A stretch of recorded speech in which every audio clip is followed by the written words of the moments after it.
In this lab, we're determining the melting point of an unknown solid. We have 9 potential unknowns this week. First, we're going to get a fast melting point. That's where we're going to raise the temperature quickly, determine a range that our melting point is in. We're then going to do a slow melting point, so we'll raise the temperature slower, determine a more accurate melting point of our unknown. Then we're going to compare it to the 9 melting points of the known compounds, and we're going to do 2 mixed melting points. So we're going to take the unknown and a possible known, mix them together. If we don't see any change in the melting point, that confirms the identity. If it is not the same compound, we'll see a depression and broadening of our melting point. So that means our melting point range is getting lower and wider.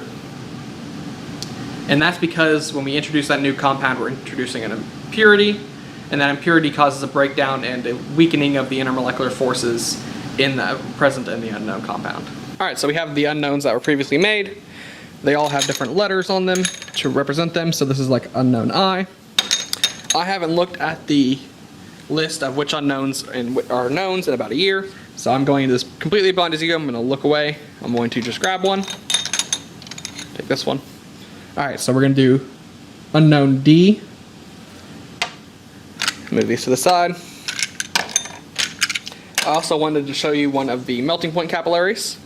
So they're not like a normal capillary where they're open on both ends. It has one end that is open and one end that is rounded and closed, so that our solid will go down into here. We're going to load this in the hood just so in case there's any dust we don't breathe it in. And once you load it in, you're going to probably need to hit it on the table a couple times. Do it lightly so you don't break it, and so that all our solid collects down here at the bottom. And this is what we'll insert into the melting point apparatus. All right, so we have our unknown. It's a white shiny powder. And now we're going to take this over to the melting point apparatus. All right, so this is our melting point apparatus. There is a switch here on the side. There's also instructions on how to operate it here. The first thing we're going to need to do is set a plateau. So the plateau is where it's going to stop heating. And then if we're doing a slow melting point, we can ramp it from there. If not, we can turn it off from there. The melting point of our potential unknowns that should be shown on the screen now.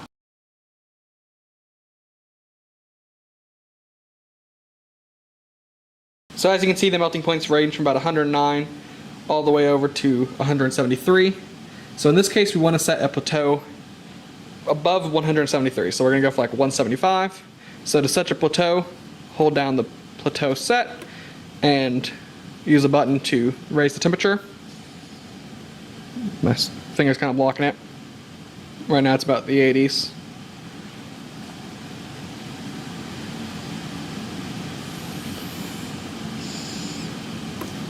Went too high, so now we're going to go down a little bit.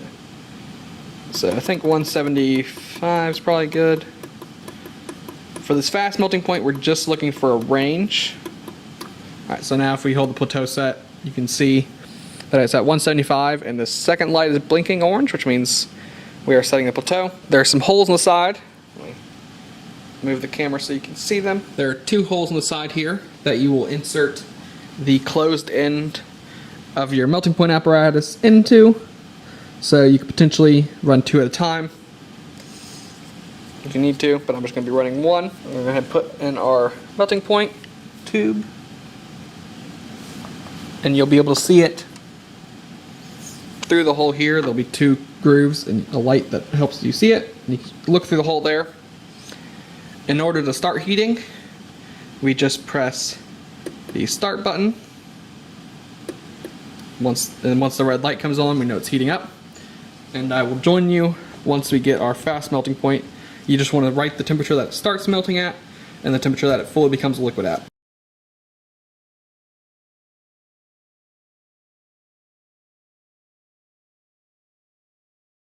Alright, so our fast melting point, it started melting around 126 degrees Celsius and ended around 131 degrees Celsius. Our fast melting point is going to be a little bit high usually because it takes a bit of time to give for the heat to transfer from the heating block to the sample. And so now we're going to do a slow melting point starting a bit below 126 degrees Celsius, and we'll ramp it slowly once we get to that point.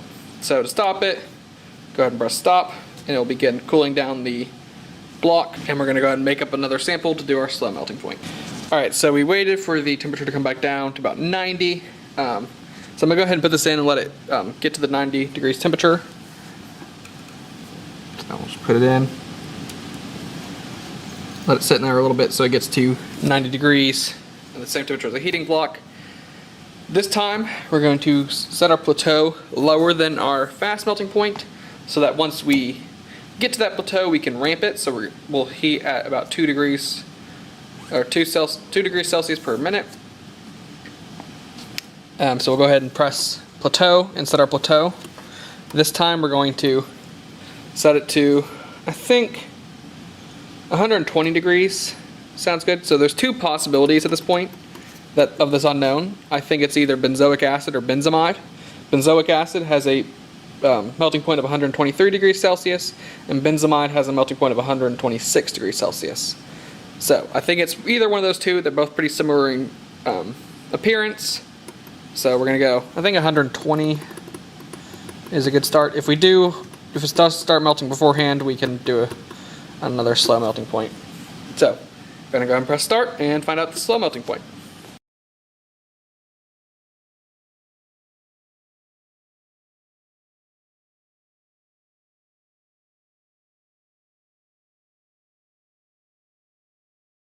Alright, so once the plateau light comes on, this orange light here, we can press start again. This green light means it's going to be ramping at 2 degrees Celsius per minute and should allow us to get us more accurate melting point.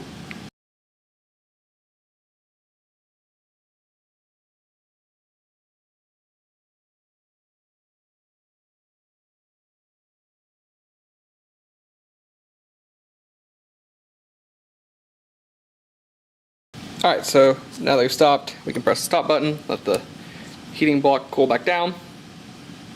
Our slow melting point was 122 degrees Celsius to 124 degrees Celsius. So it seems likely that our identity is benzoic acid. We'll go ahead and test it with both benzoic acid and benzamide, mixing them together. So we'll get a little bit of the unknown, a little bit of the solid, the known in there, and we'll get slow melting points for each of those. Alright, so I've got a mixture of benzoic acid and unknown D.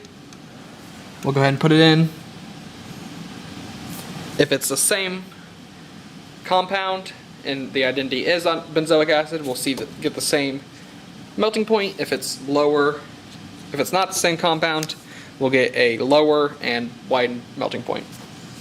So this time it is with benzoic acid. And I have the plateau set to 120 again. I'm just going to press start.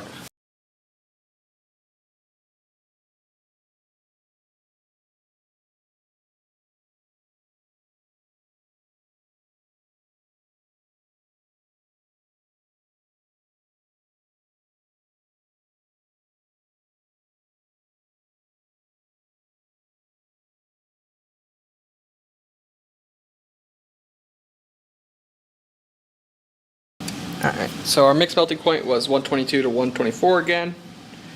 So that does confirm it is benzoic acid. But we'll double check that with our benzamide. And we'll go ahead and get a mixed melting point of that. Alright, so now I have a mixture of benzamide and our unknown.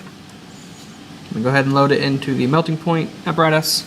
Alright, this time since we got a confirmation in that it was benzoic acid, just to check we're going to run benzamide, but I'm going to set the melting point, the plateau a little bit lower to 118, and we'll go ahead and start it getting heated up. So we expect the melting point to be lower as well as the range to be broadened.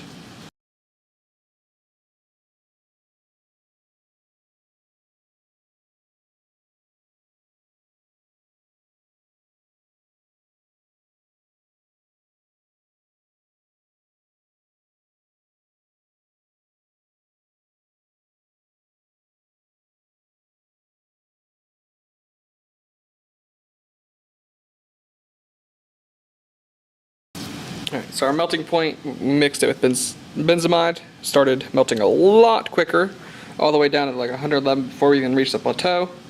So definitely not benzamide. Our range was about 111 to about 118 when I noticed it was fully liquid. You can see it's quickly hardened back up. But that confirms the identity of unknown B is benzoic acid, and that was confirmed by the answer key.